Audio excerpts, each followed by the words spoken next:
2 साल, 120 तारीखें और 3 करोड़ की मांग। क्या यही है अतुल की मौत की वजह, या काफी कुछ और भी शॉकिंग छुपा इस केस फाइल के पीछे? कौन थे अतुल सुभाष और उन्होंने अपनी 90 मिनट की लास्ट वीडियो और 24 पेजेस के नोट में क्या लिखा है? आखिर क्यों ली अतुल ने अपनी जान और क्या लिखा था कमरे में मिली उस तख्ती पर? क्या अतुल को इंसाफ मिलेगा? क्या अतुल के मेंस राइट को लेकर छोड़े गए सवाल का जवाब हमारी सरकार, हमारा जुडिशरी सिस्टम दे पाएगा? आखिर वो कौन से कारण रहे जो अतुल को ये कदम उठाना पड़ा? क्या अपडेट है इस केस में और कौन है निकिता सिंघानिया? जानने के लिए वीडियो को एंड तक देखिए।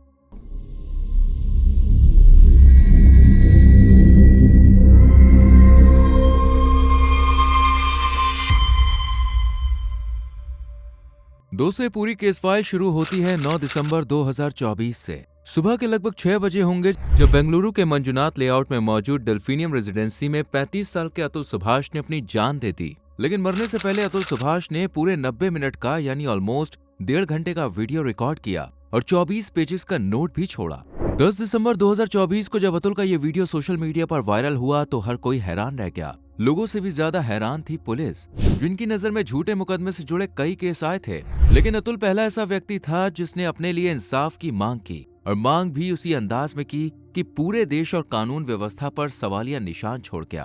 दरअसल मरने से पहले नोट और वीडियो रिकॉर्ड करने के साथ साथ अतुल ने कुछ मैसेजेस भी शेयर किए थे, जो असल में उन्होंने अपने कॉलीग्स, दोस्तों, रिश्तेदारों को किए। ये असल में लास्ट गुड बाय मैसेजेस थे। इन्हीं में से एक दोस्त है जैक्सन, जो मैसेज आते ही पुलिस के पास पहुंचा और पुलिस को अतुल की परेशानी के बारे में बताया। हालांकि इससे पहले ही एक एनजीओ द्वारा पुलिस को इन्फॉर्म कर दिया गया था, जिस वजह से पुलिस तुरंत अतुल के घर की तरफ दौड़ पड़ी। और जैसे ही वीडियो वायरल हुआ तब तक अतुल सुभाष के पड़ोसी भी उनके घर के बाहर पहुंच गए। पुलिस जब वहां पे पहुंची तो देखा कि घर अंदर से लॉक है। फौरन दरवाजे तोड़े गए, लेकिन तब तक बहुत देर हो चुकी थी। अतुल ने अपनी जान ले ली थी। लेकिन पास ही पड़ी एक लकड़ी की तख्ती पर लिखा था जस्टिस इज ड्यू, यानी न्याय अभी बाकी है। लेकिन अतुल किस न्याय की बात कर रहे थे, ये सब हम उनके इस वीडियो और नोट से समझ पाएंगे। असल में पूरा केस शुरू होता है 2019 से। अतुल सुभाष, जो बेसिकली एक एआई इंजीनियर थे, अब उन्हें एक सोशल नेटवर्किंग साइट मैट्रिमनी पर अपना एक मैच यानी अपने पसंद की लड़की मिल गई थी, जिसका नाम है निकिता सिंघानिया।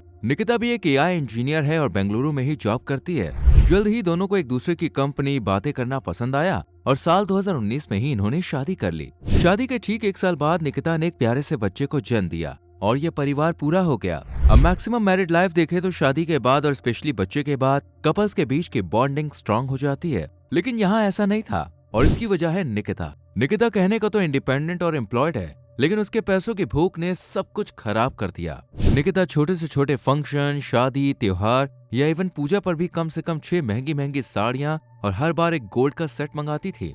शुरू में तो ये भूख सिर्फ निकिता तक ही सीमित रही, लेकिन फिर उसकी फैमिली ने भी अतुल सुभाष से पैसों की डिमांड शुरू कर दी। शादी के 1 साल में ही सिंघानिया परिवार अतुल सुभाष से लाखों रुपए वसूल चुका था। अकेली निकिता की मां अतुल से 20 लाख रुपए ले चुकी थी। शुरू में तो ये लोग हजारों में मांग किया करते थे, लेकिन फिर लाखों में मांगने लग गए। पर अब अतुल इस सबसे तंग आ चुका था, इसलिए बच्चे के बर्थ के बाद फाइनली 2021 में उन्होंने कह दिया कि मैं बाप को यानी अपने इन-लॉज को 1 रुपया भी नहीं दूंगा। ये सुनते ही निकिता ने भी अपना रंग दिखाना शुरू कर दिया और बच्चे के साथ अतुल को छोड़कर वापस अपनी फैमिली के पास चली गई और अब वहां से पैसे मांगने लगी। अतुल ने भी मना नहीं किया और महीने के 40,000 रुपए निकिता को मेंटेनेंस देने लगा। लेकिन जब अतुल ने अपने बच्चे से मिलने की बात कही तो निकिता 3 से 4 लाख रुपए मांगने लगी। उसने कहा कि पैसे दो वरना बच्चे की शक्ल भी नहीं देख पाओगे। इस बात का जिक्र अतुल ने अपनी वीडियो में भी किया है, जिसमें वो कह रहे हैं कि निकिता ना तो मुझे मेरे बच्चे से मिलने देती थी और ना ही उसके पास जाने देती थी। जब भी अतुल ने अपने बच्चे से मिलने की बात कही तब निकिता ने अतुल से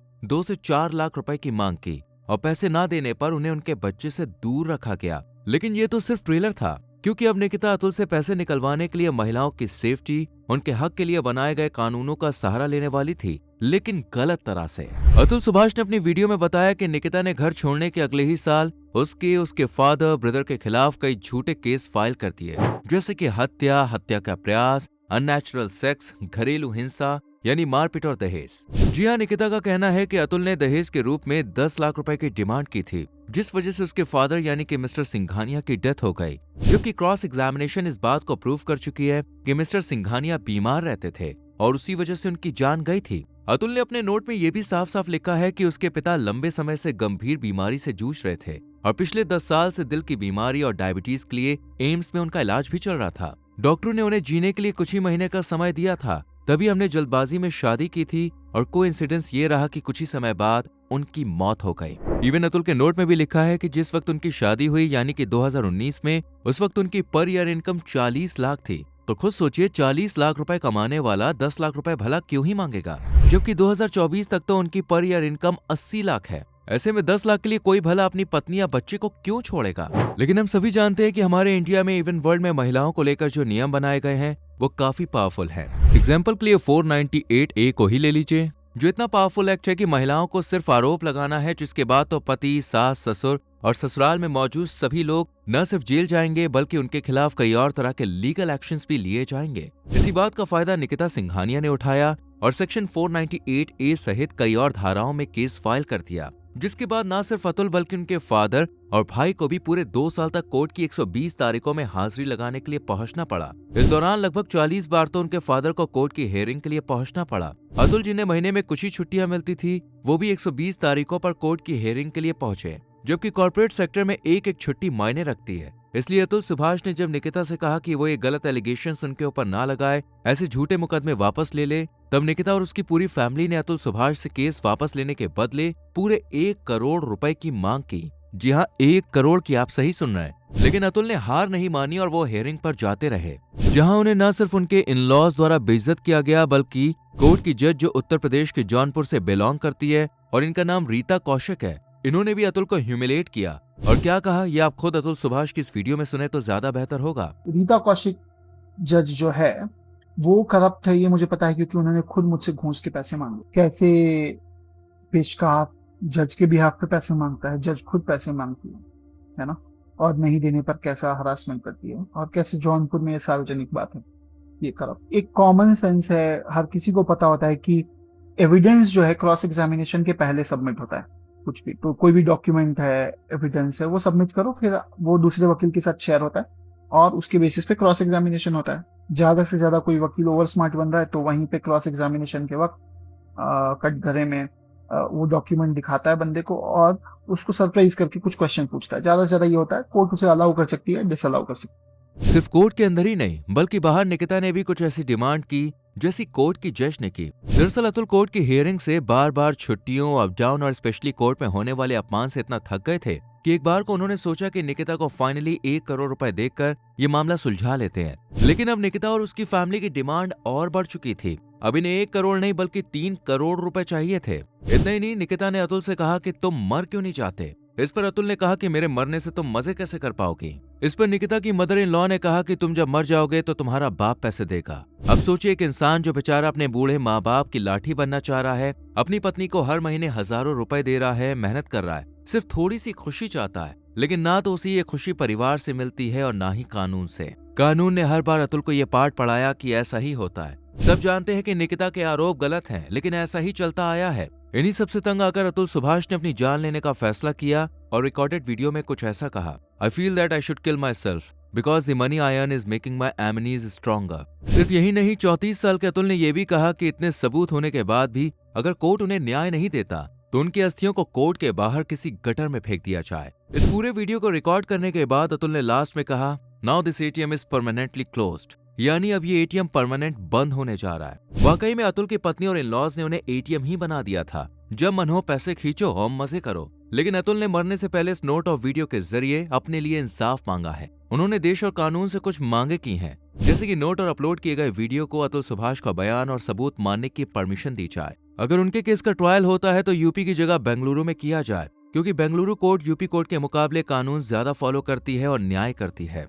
अतुल ने अपने बच्चे की कस्टडी अपने माता पिता को देने के लिए कहा और बच्चे की मां यानी कि निकिता सिंघानिया से जितनी जल्दी हो सके बच्चे को दूर होने के लिए कहा है। साथ ही अतुल अपने बच्चे के लिए गिफ्ट भी छोड़ के गए हैं, जो उसे 18 साल की उम्र में मिलेगा। अतुल ने वीडियो में कहा है कि उनकी बॉडी के पास किसी भी हाल में उनकी पत्नी और उसके परिवार को ना जाने दिया जाए। उन्हें हैरेस करने वालों को ज्यादा से ज्यादा सजा दी जाए। जब तक उन्हें सजा नहीं होती अतुल की एशेज यानी अस्थियों को ना बहाया जाए, और अगर कोर्ट इतने सबूत होने के बाद भी उन्हें इंसाफ नहीं देता तो उनकी अस्थियों को कोर्ट के सामने ही गटर में बहा दिया जाए। इसके अलावा उन्होंने अपने माता पिता और छोटे भाई के खिलाफ चल रहे झूठे केसेस को भी खारिज करने की मांग की है। साथ ही कहा है कि उनकी पत्नी और ससुराल वालों के साथ कोई बातचीत समझौता नहीं किया जाना चाहिए, उन्हें सजा होनी चाहिए। अतुल ने नोट में अपनी पत्नी को नाइफ यानी कि चाकू बताया है और कहा है कि किसी भी सूरत में उसे कोई भी केस वापस लेने की परमिशन ना दी जाए, इससे पहले कि वो ये कबूल नहीं कर लेती कि ये सब केस झूठे हैं। ऐसे ही कई और भी मांगे की हैं जिन्हें सुनकर पूरा देश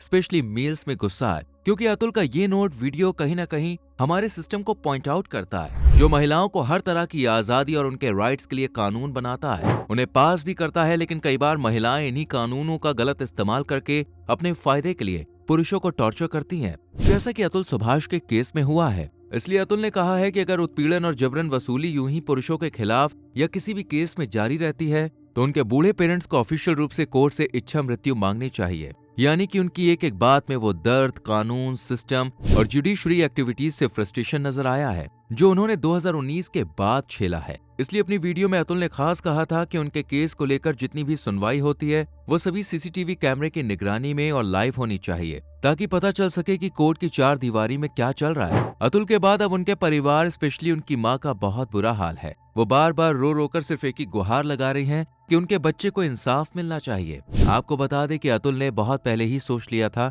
कि उन्हें अपनी जान लेनी है, इसलिए उन्होंने पहले ही पूरी प्लानिंग की, जिसके तहत बिफोर लास्ट डे और एग्जीक्यूट लॉस्ट मोमेंट जैसे कुछ पॉइंटर्स उन्होंने पहले ही बना लिए थे। इसके लिए तो उन्होंने सबसे पहले अपने कुछ बिल्स और पेमेंट्स थे वो क्लियर किए, फिर लॉयर को भी इन्फॉर्म किया और फिर फाइनल मैसेज सोशल मीडिया और बाकी सभी को भेजा गुड बाय। उन्होंने लास्ट मैसेज में हाई कोर्ट और सुप्रीम कोर्ट को भी शेयर किया, जिस वजह से अब इस पूरे मामले को सुप्रीम कोर्ट ने अपने अंडर में ले लिया है। वहीं अतुल सुभाष को इंसाफ दिलाने के लिए उनके भाई विकास कुमार ने भी पुलिस में निकिता और उसकी फैमिली के खिलाफ केस फाइल करवा दिया है। साथ ही उन्होंने मीडिया को कहा है कि every law in India is for women, यानी भारत में जितने भी कानून हैं वो सभी महिलाओं के लिए हैं। उनकी ये लाइन इन दिनों खूब चर्चा में है और हर कोई ये जानना चाहता है कि क्या ये सच है, अगर हाँ तो क्यों सिर्फ महिलाओं की सुरक्षा, उनके हैरेसमेंट का ख्याल रखा जाता है, पुरुषों के हैरेसमेंट का नहीं। जबकि एनसीबी की एक रिपोर्ट ये कह चुकी है कि इस तरह के केसेस में कई बार पुरुष इतने प्रताड़ित हो जाते हैं कि अपनी जान तक दे देते हैं, जैसा कि अतुल सुभाष ने भी किया। हालांकि उनके साथ जो कुछ भी हुआ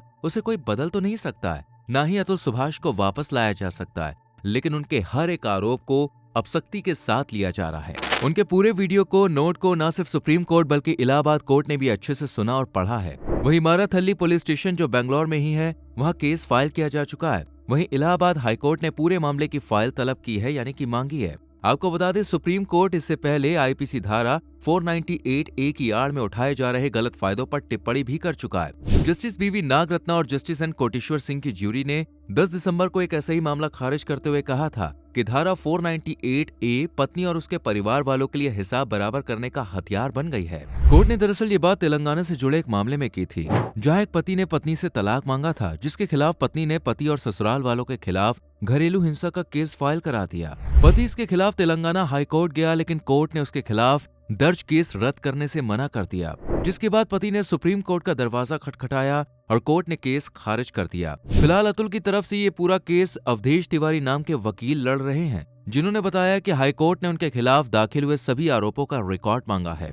वहीं इस केस की सुनवाई कोर्ट में शुरू हो चुकी है, जहां पहली ही सुनवाई यानी 12 दिसंबर 2024 को अवधेश तिवारी ने 498A धारा को लेकर खूब सवाल उठाए हैं और फिलहाल ये पूरा मामला देश भर में मेंस राइट को लेकर सवाल पूछ रहा है। देश का हर वर्ग, पुलिस, सरकार, प्रशासन, कोर्ट से यही जानना चाहता है कि पुरुषों के हक को लेकर हमारा देश क्या करेगा। क्या ये सब यूं ही चलता रहेगा और पुरुष ऐसे ही हैरेस्ट होते रहेंगे? आपको क्या लगता है दोस्तों, क्या अतुल के छोड़े गए सवाल का जवाब हमारा कोर्ट या जुडिशरी सिस्टम या फिर हमारी सरकार दे पाएगी? क्या उन्हें इंसाफ मिलेगा? क्या देश में अतुल की तरह ही जो पति है, जो ससुराल वालों के गलत इल्जामों से जूझ रहे हैं, क्या उन्हें इंसाफ मिलेगा? अपनी राय कमेंट सेक्शन में जरूर दें। वीडियो को लाइक और शेयर करें और इस केस से आने वाली जो अपडेट होगी हम आपको देते रहेंगे। अपना ख्याल रखें।